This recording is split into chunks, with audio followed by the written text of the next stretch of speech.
Deuxième étape de cet Imbugé Val-Remé Tour, 130 km entre Beaupont et Hauteville sous forme d'hommage à l'ancien maillot jaune et vainqueur du Tour Roger Pinjon. Course arrêtée durant le fictif suite à une chute collective. Tout le monde repart avec une vingtaine de minutes de retard.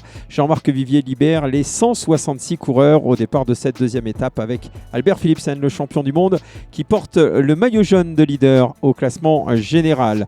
Après une première heure de course extrêmement animée, une échappée se forme avec deux Belges, Jasper Schrott et Lomé van den Merch. Lomé van den Merch un peu juste dans les premières ascensions de la journée. Jasper Schrott qui va faire le plein de points pour le classement de la montagne en franchissant les trois premières difficultés en tête.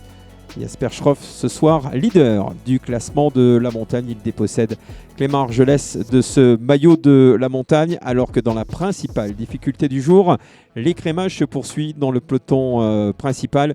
Une cinquantaine de coureurs sont seulement aux côtés du maillot jaune à la mi-course après cette montée de nappe qui était la principale difficulté du jour. L'homme de tête en sursis est repris après cette troisième difficulté par le peloton maillot jaune. Aussitôt, un contre s'organise avec Rémi Doma du team Joly 31 et il est Van Traert, le coureur belge.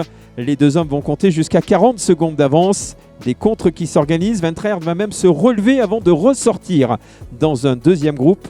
Rémi Doma résistera durant une vingtaine de kilomètres alors que le coureur belge, en compagnie d'Auroux, le coureur de Bourgogne-Franche-Comté, est ressorti du peloton. Au premier passage sur ligne, à 23 km de l'arrivée, peloton groupé, une cinquantaine de coureurs sont encore en lice pour la victoire.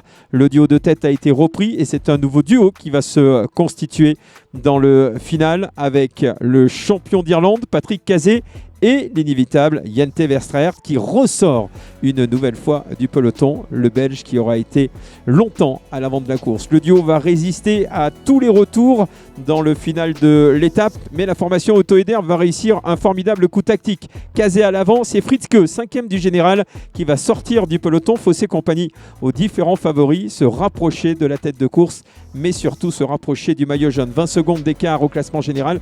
Fritzke est en train de faire le bon coup. Autoeder qui va faire coup double.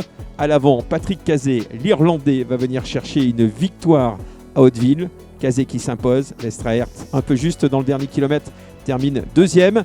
Et derrière, Paul Fritzke, dans le groupe de contre, va venir chercher le maillot jaune de leader. Bouleversement ce soir.